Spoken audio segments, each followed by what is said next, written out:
J'espère que vous allez bien.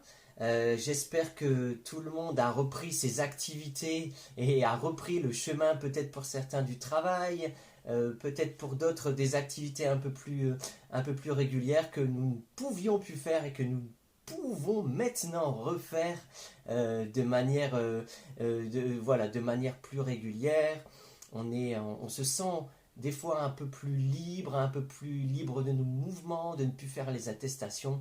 Voilà, en tout cas, j'espère que vous avez pu prendre du temps dans la parole de Dieu, que ce moment a été béni avec vos familles. Passer du temps avec les siens, c'est vraiment quelque chose d'important, quelque chose de primordial qui nous fait du bien, qui nous fait grandir.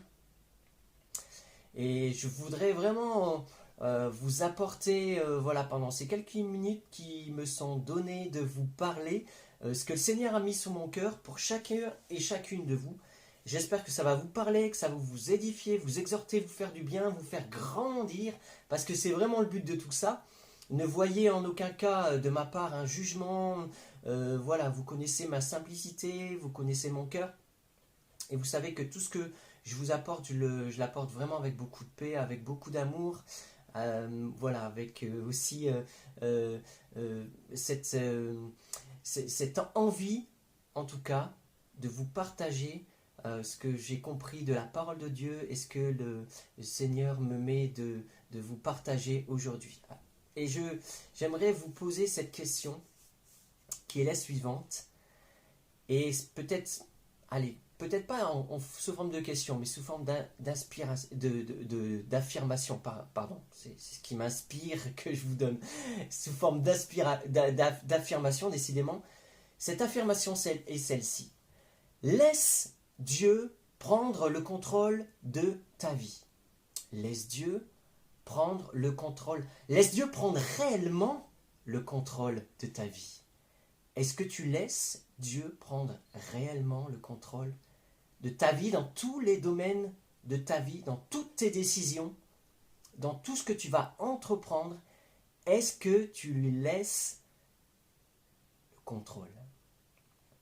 Et nous savons, au travers des Écritures, au travers de notre expérience aussi, que Dieu désire prendre soin de toi, désire prendre soin de moi.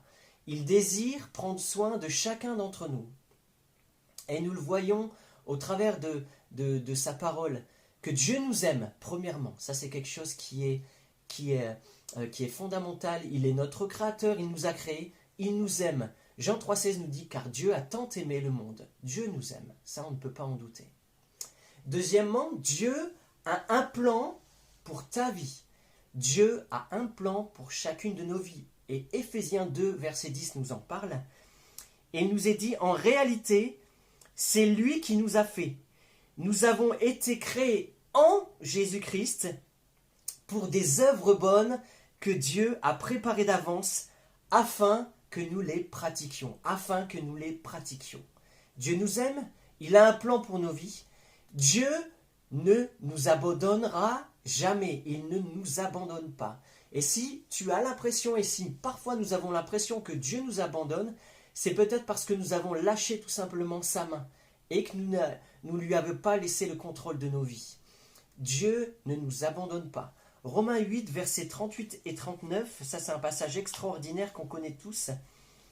Et ce passage nous dit, Romains 8, 38, rappelez-vous, 3 fois, comme ça me le dit, Romains 8, 38, en effet, j'ai l'assurance que ni la mort, que ni la vie, ni les anges, ni les dominations, ni le présent, ni l'avenir, ni les puissances, ni la hauteur, ni la profondeur, ni aucune autre créature ne pourra nous séparer de l'amour de Dieu manifesté en Jésus-Christ, notre Seigneur. Dieu t'aime, Dieu a un plan pour ta vie, il ne t'abandonne pas, et la dernière chose, il se réjouit de passer l'éternité avec toi, avec moi, avec nous. Jean 14, versets 2 et 3 nous dit « Il y a beaucoup de demeures dans la maison de mon Père. Si ce n'était pas le cas, je vous l'aurais dit. Je vais vous préparer une place. » Et il le dit avec joie. « Je vais vous préparer une place. Et puisque je vais vous préparer une place, je reviendrai et je vous prendrai avec moi, afin que là où je suis, vous y soyez aussi. Et là, on parle de notre éternité. Afin que là où je suis, vous y soyez aussi. Amen. Quelle joie qu'est-ce que ça doit nous faire du bien, nous faire grandir tout cela, de se dire que notre Père se réjouit de passer l'éternité avec nous. Alors, on a vu au travers de ces quelques passages, de ces quelques exemples, que Dieu désire prendre soin de nous. Ça, c'est clair, net et précis. Il ne nous a pas permis d'arriver sur cette terre et de vivre notre vie sans se soucier de nous. Il veut prendre soin de nous. Il veut se soucier de nous parce qu'il nous aime et parce qu'il a un plan pour chacune de nos vies. Et alors, cette question me vient en tout cas, et cette question qui doit résonner dans nos cœurs. Pourquoi alors ne lâches-tu pas prise? Autrement dit, pourquoi est-ce que nous ne laissons pas Dieu prendre le contrôle de nos vies? Et là, vous allez me dire, oh là là, Teddy, là, tu vas loin, oui, t'inquiète, il prend le contrôle. Vous savez un peu, j'ai des jeunes à la maison, ils sont comme ça. Vous avez certainement déjà entendu cette expression chez eux. T'inquiète, je gère. T'inquiète, je gère. Et parfois, nous avec Dieu, on est de la même manière. On lui dit, je reprends un petit peu, je reprends, t'inquiète, je gère. Un peu comme si Dieu n'était pas capable de gérer ta vie. Mais qui est le mieux placé pour gérer ta vie que celui qui t'a créé? Et on le sait que l'homme est parfois rempli de bonnes intentions et même certains chrétiens ou même des chrétiens désirent que Dieu les aide. Ça, c'est extraordinaire. On est sur la bonne voie. Mais, au-delà de tout ça, on refuse de laisser le contrôle à Dieu. On refuse. En tout cas, peut-être dans certains domaines de nos vies, peut-être par rapport à certaines décisions, peut-être par rapport à certaines situations, où on estime qu'on est capable de connaître les choses mieux que Dieu. On est capable de connaître ce qui va se passer mieux que Dieu lui-même. Vous savez, j'avais un peu cet exemple, et c'est quelque chose qui va vous parler. Vous savez, quand vous avez une voiture, vous êtes au contrôle, et un peu comme si cette voiture, c'était votre vie. Et vous êtes au contrôle de votre vie. Voilà, on contrôle la vie. Ceux qui ne connaissent pas Dieu contrôlent leur vie. Là, je contrôle, ouais, je gère, il n'y a pas de souci, je freine, j'accélère, etc. Et comme si à un moment donné, vous vous disiez, j'ai l'impression qu'il y a un truc qui ne va pas, j'ai l'impression qu'il y a un truc qui est un peu bizarre. Et là, au fait, on m'a parlé d'un Dieu qui est bon, qui m'a créé, qui m'aime. Et quand on se convertit, c'est un peu ce qui se passe. C'est qu'on décide de ne plus prendre le contrôle de notre vie, mais de laisser les directions, de laisser les manettes, de laisser les commandes à Dieu, et que Dieu, à ce moment-là, commence à diriger ta vie. Et ça, c'est extraordinaire parce que même dans cette situation-là, on ne reste pas spectateur de nos vies. On reste acteur de nos vies parce qu'on suit la directive, on suit les directives, on suit les directions que Dieu nous propose pour chacune de nos vies. Et ça, c'est extraordinaire. Et dans cet exemple-là qui nous parle, vous savez, par rapport aux voitures, voilà, on conduit, et à un moment donné, c'est comme si on décidait d'être passager. On reste dans la voiture, on ne sort pas de la voiture. On reste dans la voiture, mais on dit, voilà, cette fois-ci, c'est décidé, je me laisse guider par Dieu. Et des fois, on est rempli de bonnes intentions, et on est dans cette position-là. Mais parfois, on sort de cette situation, dans certaines décisions, comme si on disait peut-être des fois, avec un peu d'arrogance, avec un peu de fausse modestie, pas vous, hein, moi oui, mais non, je plaisante. On est tous comme ça, on fait tous ça à un moment donné. On se dit, hop, je vais rechoper le volant parce que là, j'ai l'impression que Dieu, il sait pas trop où je vais. Mais qui nous sommes pour réagir de cette manière-là?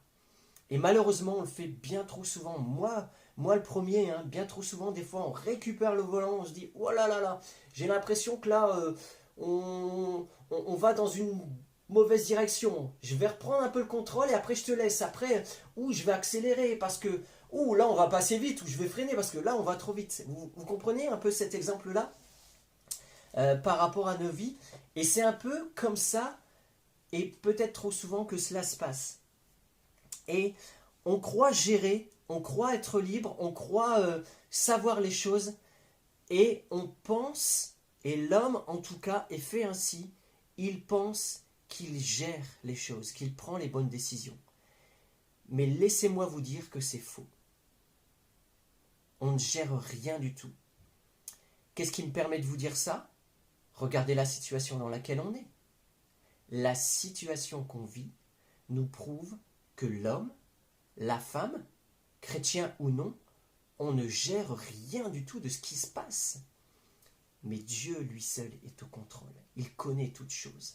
Alors laisse-le gérer ta vie. Laisse-le gérer correctement, enfin, ta vie. Qu'il le fasse vraiment. Et vous voyez, il n'y a pas cette notion de contrainte avec Dieu. C'est vraiment, il nous propose. Et c'est comme si on laissait plus de place au Saint-Esprit en lui disant Saint-Esprit, prends plus de place, prends le contrôle. Vas-y, encore plus de toi. Je veux encore que j'intervienne encore moins par rapport de manière intellectuelle, de manière humaine. Je ne veux plus agir comme ça, mais je veux vivre encore plus dans le surnaturel. Dans le surnaturel, afin de ne pas me tromper de direction pour ma vie. Et si on veut laisser plus de place au Saint-Esprit, on va lire ce passage dans Galates 5, 16. Je vous laisse le prendre avec moi. Galates 5, verset 16.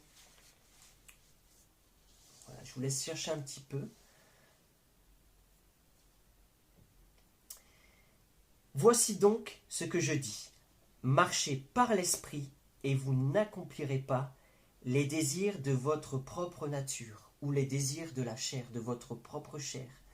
Et attention, parfois on est vraiment guidé par ça, hein, par notre égoïsme, par notre faculté à se dire parfois, on se connaît bien, on sait vraiment, je connais ce dont j'ai besoin, je sais où je dois aller, je me connais quand même, je vis avec moi tous les jours, je sais ce que j'ai besoin. Vous voyez ce que je veux dire, vous voyez où je veux en venir? Et on est tellement persuadé et on croit tellement des fois savoir plein de choses sur nos vies qu'on est aveuglé par cela. Et ça, c'est l'adversaire, c'est l'œuvre de l'adversaire de notre âme qui nous dit et qui nous susurre à l'oreille que nous pouvons gérer nos vies nous-mêmes, que nous sommes capables de. Mais nous sommes capables que si nous laissons pleinement l'Esprit Saint prendre le contrôle. Si nous le laissons prendre le contrôle de nos vies. Alors, est-ce que nous sommes capables de, à un moment donné, capituler et dire effectivement, Seigneur, je me rends compte que quand c'est moi qui prends les décisions et que je ne t'ai pas consulté, que je n'ai pas cherché ta volonté, que je n'ai pas cherché ta volonté dans ta parole, dans la prière, je me rends compte que bien souvent je me trompe. Alors, je décide que ce soit toi qui prennes le contrôle. Et si vous décidez cela, c'est valable et cela doit être valable dans n'importe quelle circonstance, dans n'importe quelle condition de vos vies. Il ne peut pas et il n'est pas convenable de nous dire à un moment donné, là c'est moi qui prends le contrôle, là c'est toi qui prends le contrôle. On n'agit pas comme ça. On a un Dieu qui nous aime, qui nous a créés, qui nous connaît. Et à partir du moment où on s'engage à ce que ce soit lui qui soit au contrôle de nos vies, alors c'est lui qui est au contrôle dans tous les domaines de nos vies. Même, je dirais, quand on a l'impression que ça ne nous arrange pas. Même quand on a l'impression que parfois on doit sortir de notre zone de confort, que nous puissions, quand nous laissons les commandes de nos vies à Dieu, nous dire qu'à un moment donné, nous allons nous laisser surprendre par Dieu.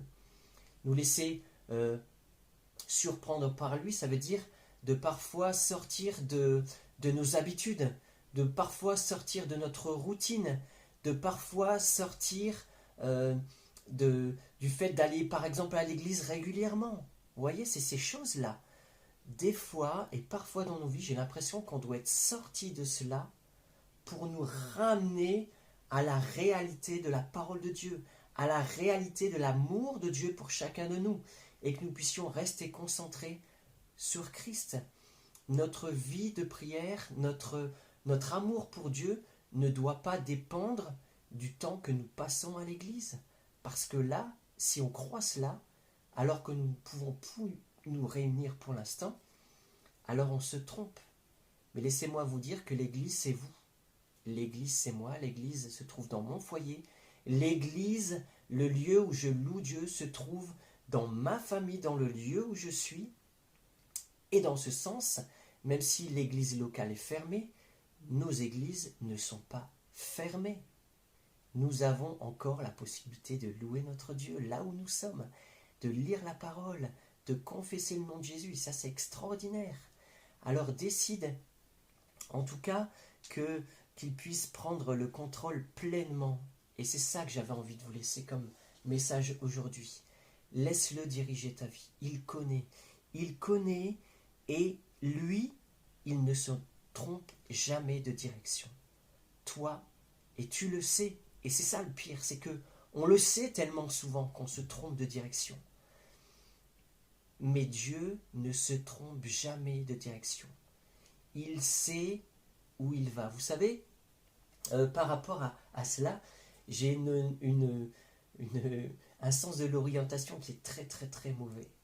Et si je suis mon propre GPS, vous savez, vous ne pouvez même pas vous imaginer comment je me planterais. Mais de manière extraordinaire. Vous savez, je suis capable, petite anecdote, je suis capable, pour aller sur mon lieu de travail, alors qu'il y a des travaux, devoir sortir à notre sortie et devoir remettre le GPS parce que je ne sais plus du tout dans quelle direction je dois aller. Vous savez, c'est extraordinaire de se dire qu'à un moment donné, on a un GPS qui est là et qui, lui, est bien réglé et qui, lui, va nous donner la bonne direction. Alors pourquoi on choisit parfois de changer de GPS ou de changer de direction ou de reprendre les commandes en disant « moi je sais où on doit aller, on y va, go, c'est parti ». On se trompe, on se leurre, et ça c'est l'œuvre de l'adversaire de te faire croire cela, que tu es libre, que c'est toi qui dois gérer. C'est Christ qui doit gérer ta vie, ça c'est quelque chose d'important. C'est lui qui doit le faire. Alors, si nous pouvons en tout cas conclure au travers d'un verset qui doit nous impacter, vous le lirez chez vous, qui se trouve dans Luc 22, 42, et qui nous incite en tout cas à agir et à vivre selon, bien sûr, l'esprit, mais selon ce que Dieu veut pour ta vie. Et Jésus dira dans ce passage-là, dans ce passage de Luc 22, alors qu'il se trouve dans le jardin de Gethsémani, dans une situation compliquée pour lui, où il a une décision à prendre, et qu'est-ce qu'il dira? Non pas ma volonté, mais ta volonté. Et que cette phrase puisse résonner en nous, qu'elle puisse être au centre de nos vies, et que nous puissions dire dans toutes nos décisions, dans toutes nos directions, Seigneur, non pas ma volonté, mais ta volonté. Laisse Dieu aux commandes de ta vie, laisse-le prendre le volant, et n'essaye pas de récupérer ce volant, parce que tu vas te tromper de direction. Lui seul connaît la bonne direction pour ta vie, et il sait, et il connaît ce qu'il y a de mieux pour toi. Seigneur, je veux te prier, te louer pour chacun et chacune, Seigneur, et tu nous rappelles au travers de ta parole que tu es le Dieu qui nous aime, qui ne nous lâche pas, qui ne nous abandonne pas, et au travers de cette situation que nous vivons, Seigneur, nous ne voulons pas être dans un sentiment, dans une situation de peur, de se dire qu'est-ce qui va se passer, d'avoir peur du lendemain. Nous voulons sortir, et je veux sortir de cette situation peut-être de peur qui pourrait nous environner par rapport à ce qui se passe dans ce monde, Seigneur. Mais nous savons que si tu es au contrôle de notre vie, alors la peur va être chassée. Si tu prends la direction de ma vie, alors les incertitudes vont être chassées parce que je veux me laisser guider par toi, par ton Saint-Esprit, parce que tu sais ce qu'il y a des meilleurs pour ma vie et tu sais quelle est la bonne direction, quelle est la bonne voie, quelle est la bonne attitude à adopter dans telle et telle situation. Et je veux, en tout cas, nous voulons te laisser au contrôle de nos vies. Que ton nom soit loué, Jésus. Que ton nom soit exalté, Père de gloire. Amen, Père éternel. Voilà, j'espère que au travers de cette vidéo, je me suis bien fait comprendre et en tout cas, vous avez pu voir au travers de cela que Dieu est un Dieu qui nous aime et c'est ça le plus important. Il n'y a jamais de contrainte quand on décide qu'il prenne la direction de nos vies et en tout cas, si c'est une prise de décision qui doit être valable pour ma vie, qui doit être valable pour votre vie, c'est de laisser Dieu au contrôle parce qu'il connaît et parce qu'il sait toutes choses. Et il sait ce que vous avez besoin. Non pas ce que je veux, non pas ma volonté, mais ta volonté pour ma vie. Soyez bénis à tous et à toutes. Un très bon reste de journée.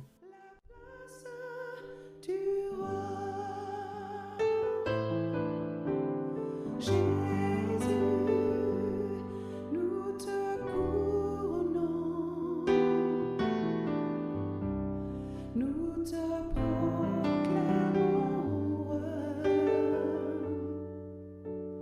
présent au milieu de nous. Nous